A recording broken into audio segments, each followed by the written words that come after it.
চাই কি চাই না? তাহলে প্রথম নির্দেশনা শেষ। আল্লাহ তাআলা তোমাদেরকে আদলের আদেশ দেন। এরপর আল্লাহ বললেন আমি তোমাদেরকে ইহসানের আদেশ দেই। ইন্নাল্লাহা ইয়া'মুরু বিল আদলি ওয়াল ইহসান।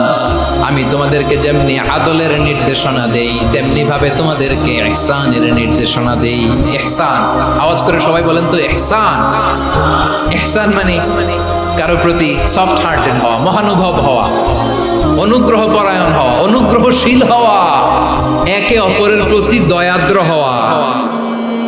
একে অপরের প্রতি দয়াদ্র অনুগ্রহশীল হওয়া ছাড়া মানবিক সমাজ কশিনকালেও গঠন করা সম্ভব না।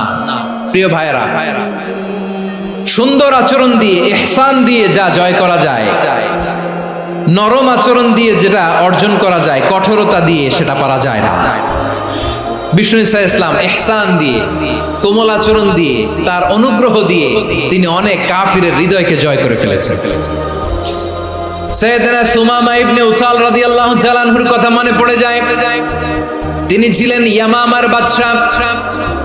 মদিনাতে বিশ্বনবীকে হত্যা করার নিয়তে এসেছিলেন। গোপনে গোপনে বিশ্বনবীকে হত্যা করে আবার ইয়ামামাতে তিনি ফিরে যাবেন।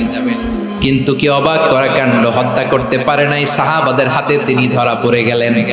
সাইয়েদনা সুমামা ইবনে উসাল রাদিয়াল্লাহু তাআলা আনহু হত্যার নিয়তে আসলেন, কিন্তু হত্যা করতে পারলেন না। সাহাবারা ওনাকে ধরে ফেললেন, ধরে মসজিদে নববীর পিলারের মধ্যে বেঁধে রাখলেন।